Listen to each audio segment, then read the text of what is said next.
हरे भरे जंगल में एक छोटा सा हाथी का बच्चा रहता था, गोला।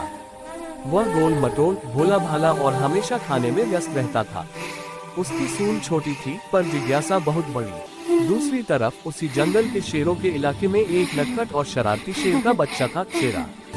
उसके दिल में हिम्मत भरी थी, लेकिन दिमाग अभी भी बच्चा था, कभी कभी बिना सोचे समझे मुसीबत में फंस जाता था। तीसरा कैरेक्टर इस जंगल का हिस्सा नहीं था, लेकिन किस्मत उसे यहाँ खींच लाई थी।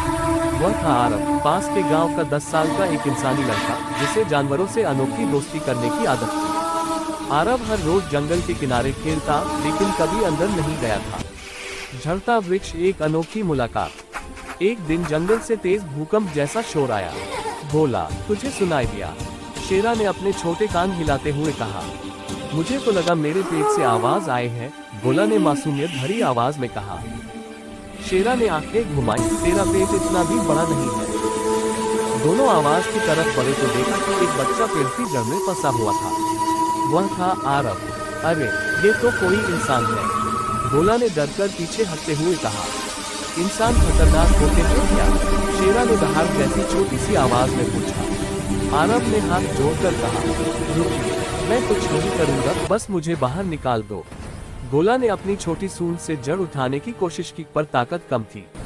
फिर शेरा ने अपने पंजों से मिट्टी खुरची। कुछ ही मिनटों में आरव बाहर निकल आया। धन्यवाद, तुम दोनों बहुत अच्छे हो, आरव ने मुस्कुराते हुए कहा। यही उस तीनों की दोस्ती की शुरुआत थी। चमकता सितारा दोस्ती की पहली कसौटी थी। कुछ दिनों बाद तीनों हर रोज मिलते। गोला केले खाने में लगा रहता, शेरा पेड़ों पर चढ़ता और आरव उन्हें खेल खिलाता। एक दिन विशाल जंगल में जादुई रोशनी दिखी। चलो देखते हैं, शेरा उत्साह से बोला। नहीं, वहाँ खतरा हो सकता है, आरव ने कहा। लेकिन शेरा तो शेरा, वह आगे भाग गया। गोला और आरव उसके पीछे पीछे। अंदर जाकर देखा कि एक पुरानी गुफा है और उसके दरवाजे पर लिखा था, जो यहाँ आया वह अपने दिल का सच पाएगा। तीनों ने एक दूसरे को देखा। शेरा बोला, दिल का सच? इसका मतलब क्या? आरव ने जवाब दिया, शायद कुछ जादुई चीज है। गोला डर गया। हम वापस चलते हैं ना, मुझे घर याद आ रहा है। लेकिन तभी गुफा का दरवाजा अपने आप बंद हो गया। बवंडर जादुई परछाइयों का हमला। गुफा के अंदर अंधेरा था। अचानक काली परछाइयां प्रकट हुई। वे तीनों के पीछे घूमने लगी। शेरा गरजा, कौन हो तुम? परछाइयों ने कहा, हम तुम्हारे डर हैं, अगर तुम डर गए तो यही कैद हो जाओगे।